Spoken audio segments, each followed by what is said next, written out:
Suzanne Giesemann is a former Navy commander and commanding officer who's now a mystic, medium, and author. Her verified connection with those in the non-physical realms allows her to share a unique and personal perspective on ancestral healing. Suzanne, thank you for joining us today. Welcome. Thank you. What an honor it is to be sharing with all of you. Thank you for that. I think your work is so fascinating that I can't wait to dive into this conversation, especially because you as a medium insist on only participating in evidence-based transdimensional communications. So let's start out with talking about that. Given that you insist on evidential proof in your work as a medium, what is it that gives you confidence in saying that our ancestors really are still right here, part of our lives? I like that you use the word insist, Lisa, because I actually do insist on that from those across the veil, and they don't mind providing that evidence because they want us to know they're still here, they're still part of our lives. So the evidence are those things about their lives that I, as the communicator for them, as the medium, couldn't possibly know. And what's really cool is when they share with me things that even the recipient of the session doesn't know, but validates later, or from other family members. That shows I'm not just reading my clients or my sitters' energy field or reading their thoughts. This is two-way, real-time, live communication with ancestors, with loved ones who have passed, but are still right here. That's so fantastic to know, and I'm sure that people right now are sitting on the edges of their seats because I think everybody wants to have a piece of this kind of information. Oh, yeah.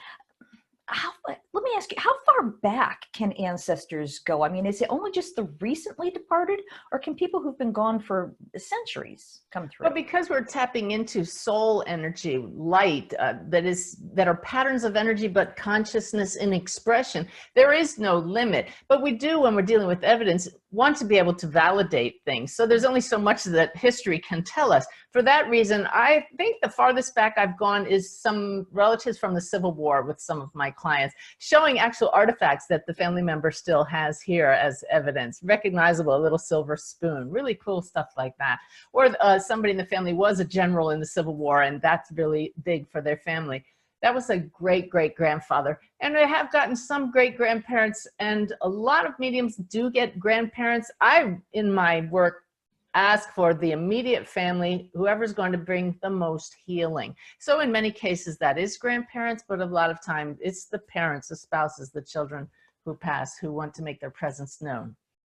Okay, so that's how you know that you're talking to actual ancestors, and not just picking up on the memories that the person that you're sitting with might have memories of them. So you're coming up with information that they don't know.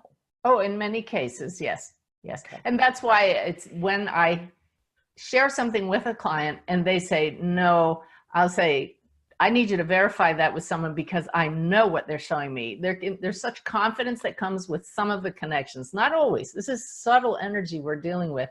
But sometimes there's no doubt in my mind, they want you to know this. And I tell my clients, get back to me to validate this. And I get emails all the time, oh my gosh, you were right. And it's so affirming. And I can just feel their loved ones rejoicing on the other side. Yes, now they know. You've seen actual healing that can take place in an instant, and in my own personal life, I've seen that happen as well. Where just having a conversation with a loved one on the other side can help just either solve problems, physical ailments can begin to clear up. I wonder, can you share some stories? Oh, I have a couple that come to mind right away, like the woman who sat across from me and I said, oh, your mother's here. And she comes with an apology. She's hanging her head and the woman stiffened. So just by body language, you can tell when you have something correct. So I silently asked her mother, what's that all about? And her mother showed me that she had abandoned her daughter, my client, as a baby, along with other family members. And this was absolutely correct. And the mother then showed why she had made that choice. And at the end of that 1 hour session, my client said, I've carried around anger at my mother for 75 years, and in this 1 hour, it's gone. Now, that's beautiful But if she had only realized that her mother was doing the best she could, we could have had forgiveness a long time ago. But that's a huge key. Another, a different episode or example of healing was the woman whose son had taken his own life, and she came to me ready to take her own life because she was so distraught. And he showed himself with such clarity, including the toothpick that always hung out of his mouth. It turned out that was his signature thing. Everybody knew him by the toothpicks. And he told her, "Mom, you don't need those meds anymore." She reported to work the next week, and everybody said, "What's with you? Are you on new meds?" And she said, "No, my son is my meds." She had just such a lift from knowing her son was not gone forever. Gone in physical form, that's an adjustment we have to get used to. But to know that they're still part of our lives is healing beyond words.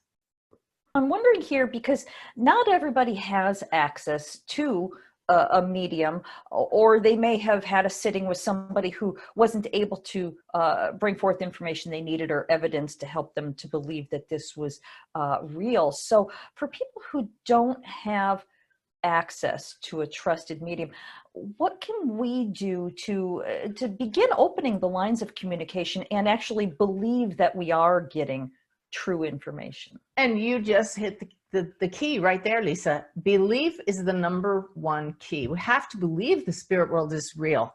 Otherwise, we're not even going to try. I began this journey when my stepdaughter Susan was struck and killed by lightning. And seeing her body in that coffin was such a shock to me, because I realized then and there, it's the spirit that animates the body. And I went on a mission then. I'm going to find out if it's real. Is there really a spirit world? And I began reading everything I could get my hands on. And that started opening my mind, hearing stories from evidence-based mediums, having no idea I would one day be one, because I never had that ability or the awareness of it until after Susan passed. So as my belief opened, I then began practicing to quiet my mind, thinking, I want to have that connection myself. Nobody told me I couldn't do it. So I was absolutely determined to open that up. And it has opened so beautifully. So what we have to do is have the belief that we can connect. Then we have to come into alignment with our true nature, which is light beings, souls. And the basis of that is love. So we have to clear out any sluggish energy within ourselves, anything that's not aligned with love. So this whole journey helps us as well. And then we have to simply shift our focus from being so focused on this physical world to belief and awareness that there is another world right here, right now. And by just having the intention and placing our attention on that world, even if we've never touched it before, that connection can be made by anyone, because we all are souls here and now. Okay. So what would be some beginning steps? Because I think a lot of people, they may not believe, because they're either skeptical that there either isn't life after death, or that they personally don't have the gifts or talents to do this kind of thing. So maybe baby steps in that direction would be best. What would be the first steps to take?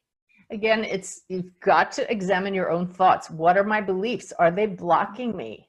It's okay to be skeptical, but be open-minded and open-hearted. So turn up your own light through loving thoughts, set the intention of connecting. And the first step would be talking to your loved ones, knowing they're right here, trusting they're here, and trusting that they hear you. Then ask for a sign that they hear you or that they're around. And you can ask for specific signs. What often happens that most people don't realize is when we ask for a specific sign, in that moment, before we say, I want you to send me in that brief pause, the very loved one we're trying to connect with puts a thought of a sign in our head, knowing we're going to encounter that in the coming days. So I want you to show me, this actually happened to me, silver medallion. And I thought, well, that's strange, but okay, I want to see a silver medallion if this is really you. And the next day I flew on an airline and just happened to leaf through the magazine in the back of the seat. And I'm leafing through it and it says, if you get enough airline miles with us, you'll earn silver medallion status. That's what I mean by a sign. You don't have to look for it. It falls into your awareness because you ask. so many people don't think to ask. Okay. Yeah, that makes a lot of sense. In fact, sometimes the signs sort of come without necessarily asking. Like, for example, my mother-in-law, every year on her birthday, her favorite music box just starts playing, and we have not wound that thing in years, but every year on her birthday just plays a few little tinkly notes, and we know that she's saying hello. Thanks for listening. Check out Castle Gate, a novel based on my own ancestral healing journey, at lisabonis.com. In 1921, 4 men set off from Scotland to the United States. Will Garrock, his brother Pete, his son Willie, and his nephew Thomas, all coal miners. They left behind the miners' rows and the nationwide mining strike with its soup kitchens. Their destination was Castlegate, Utah, where they had kin to welcome them before sending for their wives and children. They prospered in America, working in one of the finest mines in Utah. Until that tragic day, March 8th, 1924. Disaster struck. 3 explosions, trapping 171 men inside. Rescue crews worked tirelessly for days, but sadly, they could not save a soul. Women were widowed and children were orphaned, and some never recovered from their broken hearts. Castlegate is the true and tragic saga of a Scottish family whose dreams of finding their fortunes in the bountiful coal mines of Castlegate, Utah during the Prohibition era explode in one of the most devastating mine disasters in American history. Learn more at lisabonis.com.